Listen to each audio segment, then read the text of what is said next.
Hello, my name is Zed from Woodcraft and Facebook Woodshop. Missing everybody over there and the shop, of course. Today in my shop, I'm going to take this piece of burl and make my first toy top. So I have to get the weight level proper so it spins. So I'm going to bring you along with me. We're going to go to the bandsaw, break out the lathe, and see how it turns out. Whoa. That's kind of a surprise.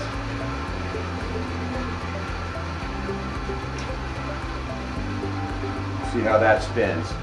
So now I have them on center, free spinning in the lathe, and I'm going to put a tenon on the bottom so I can attach my chuck.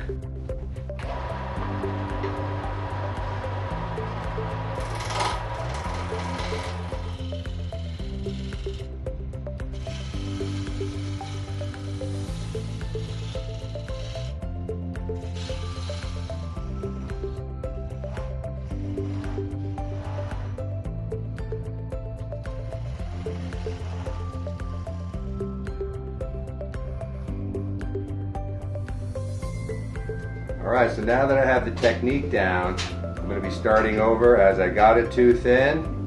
Boom, broke right off. Actually, this wasn't the right piece of wood, being a little burl. There was just too many flaws in the middle. So I'm going to use a piece of walnut and make something nice. Okay, so I'm going to use some epoxy just because I don't want to wait 24 hours to start spinning this. So I'm going to use some quick cure epoxy. I like the 15-minute size time because it gives me enough time to move it around a little bit, set it up. The 5 minutes just a little bit fast for me. Okay, I'll use a scrap piece of wood. I like to have cardboard on my bench before I start. When I mix the epoxy, I like to make separate piles next to each other. Because it's a one-to-one mix, if I put it right on top of the other pile, I'm really not sure.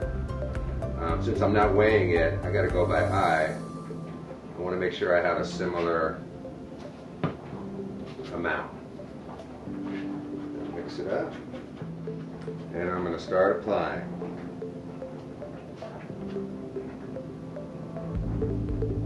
I'm going to go this way just so I have gravity on my side. Gotta have squeeze out. I'm keeping all the grain running this way.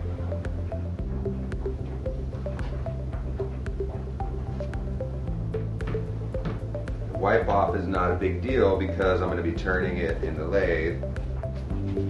And that's it for the glue up. We're going to let it rest for about an hour or two before I start centering it and putting it on the lathe. So I got it on center.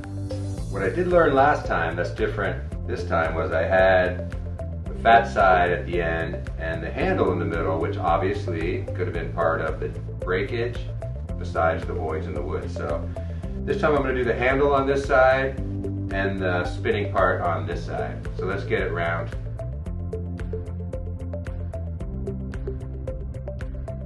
The difference in the densities of the wood is so obvious when the blade hits it.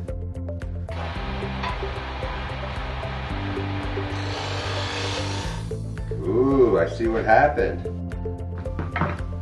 We were going to have a little accident there. I didn't wait long enough. Glue wasn't set up. I'm going to put this side in a chuck. I'm going to let it, since I haven't lost it yet, I'm going to wait. I'm going to put this side in a chuck. I'm going to make this the top. See if I can do it without it breaking again. Alright, so I took that piece off and I just think I probably starved that joint a little bit. So put it back on centers. One chuck was too big, one chuck was too small, so I'm just going to do it this way and let's see if I can get it to come out nice. Now I knew what the problem was. That joint was dry and it was moving, and that's why it was chattering and I was having that whole problem. Now it's cutting pretty good. So after 2 attempts at the toy top, I realized what I was doing wrong. I don't think it was the wood, I think it was me. Obviously the heavy side, once I got this too thin, just broke off. That was that one. On the second attempt, although the glue up was good, except for the one spot, which was fine, I just didn't have the right technique of putting it in my chuck. And once I took it out, I put it back, it wasn't centered, and then I couldn't get the tip right, so this is basically a scrap piece of wood. Okay, thanks for tuning in, and see you soon.